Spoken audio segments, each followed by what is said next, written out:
संतोष देशमुख हत्या प्रकरणातील मुख्य आरोपी सुदर्शन घुले यांची पोलीस कोठडीतून न्यायालयीन कोठडीमध्ये रवानगी। तर नमस्कार मंडळी, तुम्हा सर्वांचे गावगाडा ह्या लोकप्रिय चॅनलवर स्वागत आहे।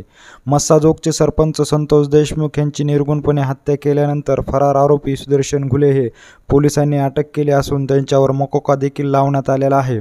सुदर्शन घुले यांना न्यायालयीन कोठडी सुनावण्यात आली होती, मात्र त्यांच्या चौकशीकरता परत एकदा CID कडून पोलीस कोठडीची न्यायालयामध्ये मागणी करण्यात आली होती।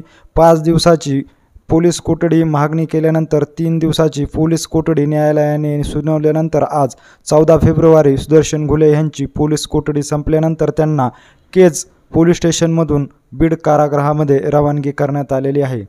संतोष देशमुख हत्या प्रकरणातील काही धागेदोरे लागत आहेत का, ह्या महत्त्वाच्या चौकशीकरता सुदर्शन घुले यांना न्यायालयीन कोठडीतून पोलीस कोठडीमध्ये दाखल करण्यात आलेले होते।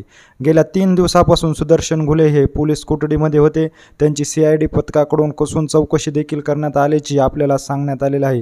ह्याचबरोबर त्यांच्या आवाजाचे नमुने देखील तपासणीकरता पाठवण्यात आल्याचे देखील सूत्रांकडून सांगितले जात आहे।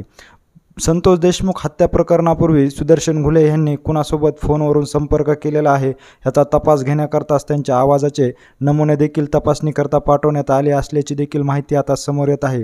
गेल्या 3 दिवसापासून पोलीस कोठडीमध्ये असलेले सुदर्शन घुले यांना आज पोलीस प्रशासनाच्या अधिकाऱ्याकडून कारागृहामध्ये रवानगी करण्यात आल्याचे आपल्याला पाहण्यास मिळाले आहे।